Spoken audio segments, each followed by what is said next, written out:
Hey everybody, this is Patrick Collins, aka the Big PH. That tastes good. Now anyway, I know it's a little late. Again, I'm behind, but I have a Raw review from you for this previous Monday. Let me look at the date. It was the 15th of July. And I really liked this Raw. I really enjoyed it. And I'll tell you why I enjoyed it, and I'll tell you why I kind of knew I was going to enjoy it. Because of the opening segment.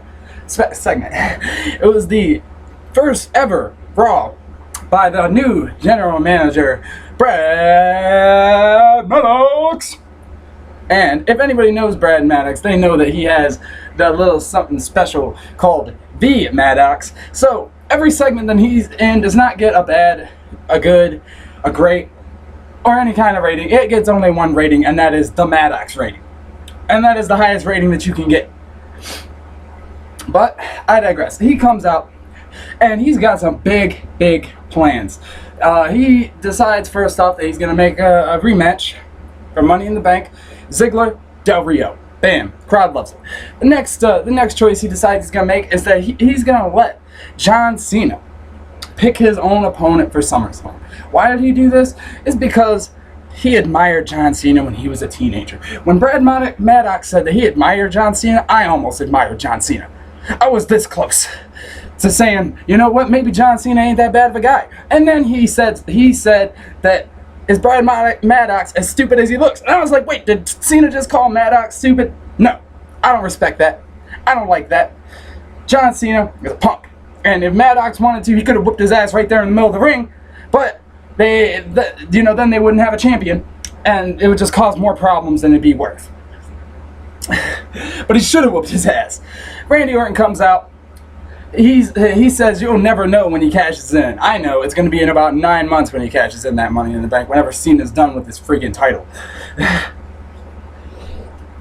But it starts, and then Fandango comes out for no reason, just to start a match between him and Orton. The match was boring as shit. My buddy Sean said that Randy Orton's getting better in the ring, that when he wrestles people like Daniel Bryan and CM Punk, he puts on really good matches. Well, guess what? That's because it's Daniel Bryan and CM Punk. Look, he has a match against Fandango, and it's boring as shit. Do you know why? Because Fandango can't carry him, and he can't carry anybody. The match sucked. Boring. Move on.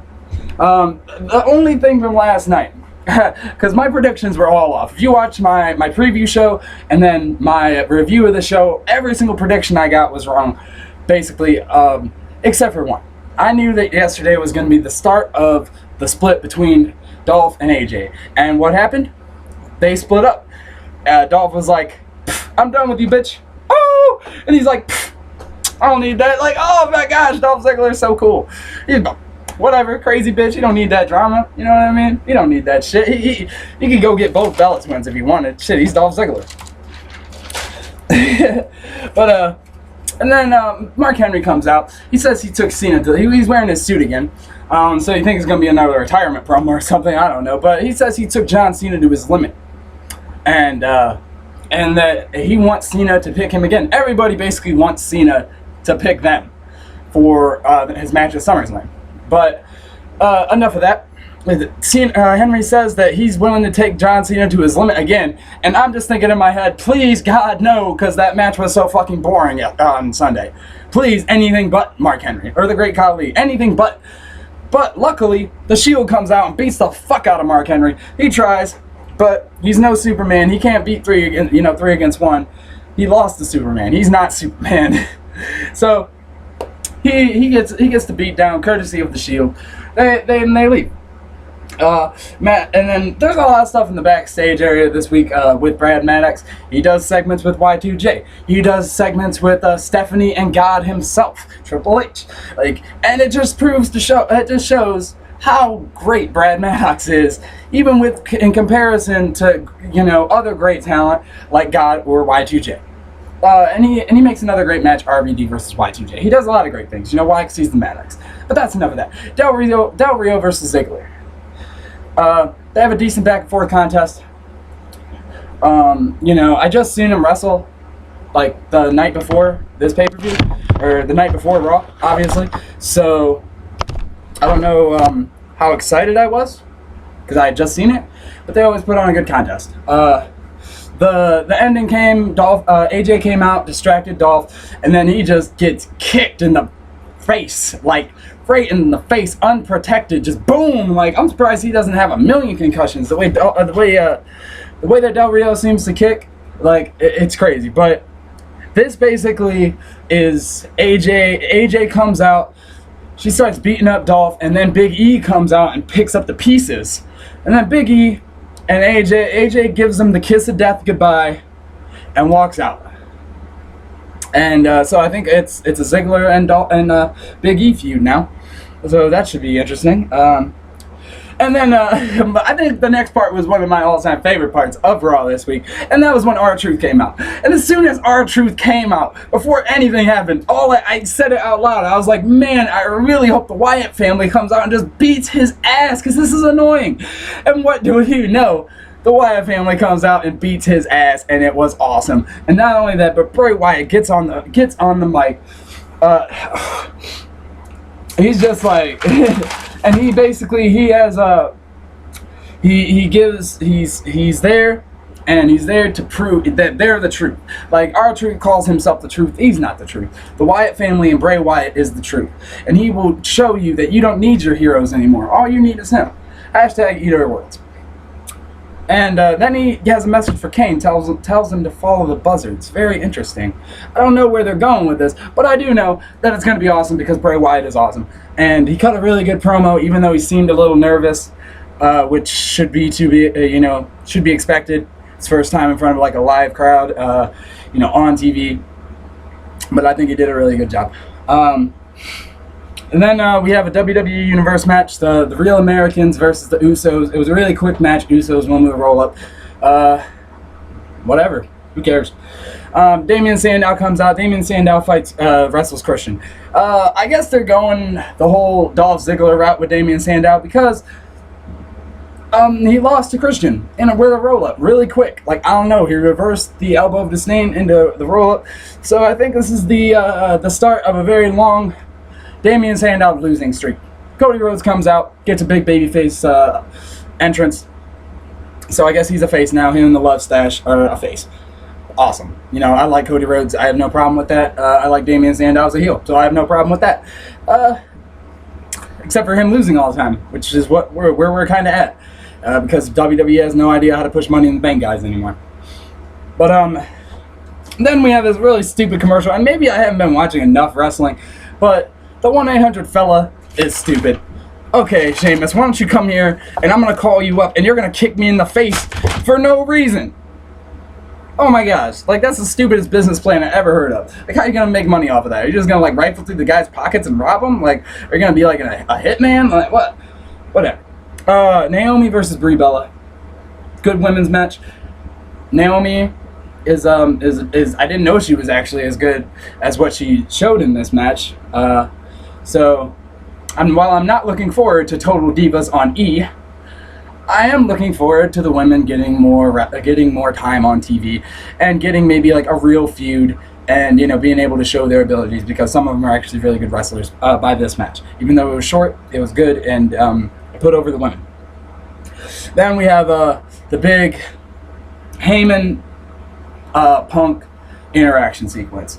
Punk wants Heyman to come out, and he wants to know why Paul Heyman betrayed him. Well, I'll tell you why Paul Heyman betrayed him. Paul Heyman betrayed Punk because Punk is not as good as Brock Lesnar, and Punk can't beat Brock Lesnar. So he manipulated him just to prove a point that he's not in Brock's league.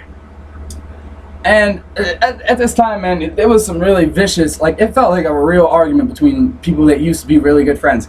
And Heyman brings up the fact that Punk has no family, he has no wife, he has no kids, and at this point, it flashed, and I look at Punk's face and it looks like he's about to cry. But Punk says that he swears on Heyman's kids that he will destroy everything Heyman loves, burn it all to the ground just to get to him, and then he will just kill him slowly. I was like, whoa, this is really, really, really intense stuff. And not very PG at all. So I guess that's Punk giving the big middle finger to the PG thing. And then Brock Lesnar comes out. They have a brawl. Punk keeps on bringing it back. Like, he gets thrown around like a rag doll, but keeps on getting up until Heyman, until Brock eventually actually puts him down. And then Heyman's like, stay out of my life, like a very vengeful girlfriend. So, but I'm looking forward to Punk versus Brock. And I think this is a good way to start it. I think it's a good way to start the feud. Very good, actually. So I'm really, and then, oh yeah, to end that segment, he gave him an F5 onto the table, didn't break. So you know that had to hurt a little bit. The next, then it was Y2J versus RVD. Of course, these guys put on a really good match. It kind of reminded me, I was like, holy shit, it's like in 2002. It made me feel really nostalgic, and it made me remember these guys' careers very fondly over the years. And they still got it. They put on a really good contest. And, I know everyone's probably going to be marking out like, oh my god, it is Y2J versus RVD, the greatest motherfucking wrestling. No, it wasn't the greatest, but it was really good. And really good for like a TV quality main event. And next we have The Decision. And we got everybody out there, like on the front, on the ramp, and everybody's out on the ramp, and Cena's in the ring, and he's just naming off people. He's like, you guys want Del Rio, you guys want Y2J, you guys want RVD, and RVD got a really big pop, so I was kind of worried about that. But you want Fandango, you want Alex Riley, you want Zack Ryder, you want Ryback, you want all these people, and he's like, well, who do you want? He's like, I'm just gonna listen to you. And they're like, they start chanting Daniel Bryan, like, just in case you didn't get it. Daniel Bryan is the most over person in the whole company, and the fans will let you know that. Yes, yes, yes, yes, yes, yes. And Daniel Bryan comes out, accepts the challenge. We have Daniel Bryan versus John Cena at SummerSlam, where Daniel Bryan will probably job out like a bitch.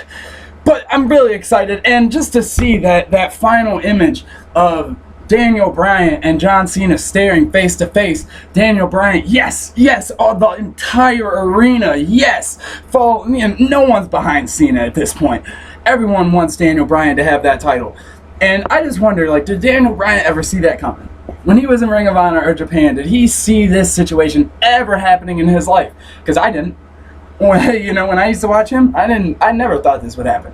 I always said he was too small. I always said he didn't have the right look. I never thought that Daniel Bryan would make it in WWE. And you know what? He's proven us all wrong. And I for one, could not be happier about that. So overall, like I said before, I really like this Raw. It wasn't the best thing ever. There was a couple of low points, but all in all, it had some really good matches. It had some really good story line development. It has our main event set up for SummerSlam already, and it had the Maddox. That is what you can really take away from it. It was Brad Maddox's first night as GM. He brought the Maddox, and he brought it all day, and he never let it go. It was so amazing, and I really hope this is a trend that WWE starts where they have really good Raws. Because I'm looking forward to the new Brad Maddox WWE. And again, my last thought will be, if you did not think that Daniel Bryan, or if you do not think that Daniel Bryan is the most over person in the WWE, watch the last segment. Nobody gets more of a pop than him. The most over, 100%. And I think that we should expect big things from D-Bryan in the future. And I think we're in for some really good wrestling, folks. But anyway, yeah, that's my review for Raw. Friend me on Facebook, follow me on Twitter at TheBigPH1, and subscribe and like my channel, all that good stuff. And if you like the video, give it a thumbs up.